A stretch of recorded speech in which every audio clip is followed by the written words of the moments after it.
किया गया था, इसलिए आप माँ बहनों को बुलाया गया था। मेरा काम थोड़ा हटके है, मैं जगाने का काम करती हूँ। तो हम जगेंगे नहीं तो योजनाओं का पता कैसे चलेगा? और जागने के लिए शिक्षित होना भी जरूरी है। तो शिक्षित ही नहीं होंगे तो हमें पता ही नहीं चलेगा कि कौन सी योजना सरकार हमारे लिए ला रही है और वो धरातल पर यूज हो रही है या नहीं हो रही, और वो वापस खाना पूर्ति होकर उसका बजट उठकर वापस सरकार के पास में जा रहा है और उसका कोई फल हमें मिल रहा है नहीं मिल रहा है। इसके लिए हमें सबसे पहले तो शिक्षित होना जरूरी है और हमें जागरूकता रखना जरूरी है। एक बहन को अगर किसी भी योजना के बारे में पता है तो दूसरी बहन को भी उस योजना के बारे में बताना चाहिए। महिलाओं में होता है कि मेरे को पता है दूसरी महिला को क्यों बताऊं, तो ये हमारी एक विचारधारा हटा देनी चाहिए। बाबा साहब आज से 100 साल 125 साल पहले ये सारी सोच कर आपके लिए एक प्रावधान करके गए थे आरक्षण वाला। तो ये आरक्षण वाला प्रावधान करके गए थे, क्या हम आज उसका लाभ अच्छी तरह ले रहे हैं? हम लाभ कब लेंगे? जब हम शिक्षित होंगे। मांगीलाल जी भी सिलिकोसिस पे बात कर रहे थे,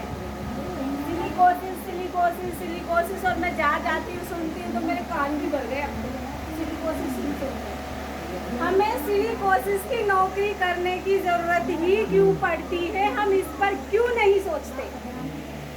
कौन करता है सिलिकोसिस की नौकरी? कौन खानों में जा रहा है? वहाँ पे सर्वे किया गया तो 85% दलित थे जो खानों में पट्टियाँ खोदने उखाड़ने का काम कर रहे थे। हम जब शिक्षित होंगे, हमारे बच्चों को पढ़ाएंगे तो हमें ये सब कुछ करने की जरूरत नहीं होगी। हम सिलिकोसिस में जाएंगे नहीं, हम इन बीमारियों का शिकार भी नहीं होंगे, ना हमें सरकारी योजना का इस तरह का लाभ लेना है। भगवान न करे कि हमारा कमाने वाला चला गया, फिर हम उसको सिलिकोसिस के लिए एक लिस्ट तैयार करके दफ्तरों के चक्कर लगाते रहते हैं। तो हम ज़्यादा से ज़्यादा आज की मीटिंग में मैं तो जहाँ भी जाती हूँ तो ये प्रण जरूर माँ बहनों से करवाती हूँ कि हम हमारे बच्चों को शिक्षित करें ज़्यादा से ज़्यादा।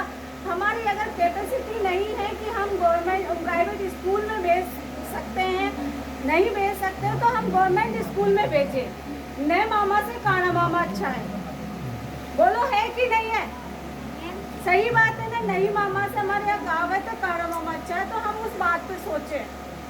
अब सिलिकोसिस के बारे में भी हम अभी गणेश जी एक बार बात कर रहे थे, हम ऑफिस में बैठे हुए तो वहाँ पता चला कि सिलिकोसिस अगर कोई गंभीर रोगी है तो उसके लिए भी वो कमीशन लेते हैं। एक प्रमाण पत्र बनाने के लिए 10, 12, 15 हजार रुपये, कई जगह से 1-1 लाख रुपए तक ले लेते हैं। हाँ, हमें पता चला है वो फर्जी बनवा देते हैं। सच है कि नहीं है? बिल्कुल सच है ना। ये प्रमाण पत्र बनाने के लिए हम पैसा क्यों देते हैं? क्योंकि हम पढ़े लिखे नहीं है, हम जागरूक नहीं है, हम समझदार नहीं है, हम समझना नहीं चाहते। सबसे बड़ी हमारी कमी क्या है? हम समझना नहीं चाहते। हमारा प्रोजेक्ट अभी जल जीवन मिशन पे चल रहा है। हम गाँव में जाते हैं, महिलाओं से पुरुषों से बात करते हैं, तो वहाँ पे सरकार जाते हैं, पंचायत के सरपंच वगैरह होते हैं, वो कहते हैं कि इस गांव में तो पानी जल जीवन मिशन सक्सेस ही नहीं है हमारा, इसमें तो प्रस्ताव हम ले ही नहीं सकते। तो गांव वाले जाते हैं, पूछते हैं क्यों, कि जल स्थल नहीं है, कि जल स्थल क्यों नहीं है, कि पथरीली जमीन है। फिर वो वापस लौट जाते हैं कि अरे बाबा कछु नहीं है, पथरीली जमीन है, क्या करेंगे बहनी? सही कह रहे हो बाबू, पथरीली जमीन है। पर हम लौट के ये सवाल नहीं करते कि बाबा ये पथरीली जमीन है तो यहाँ को दूसरा समाधान क्या है? करते हैं क्या?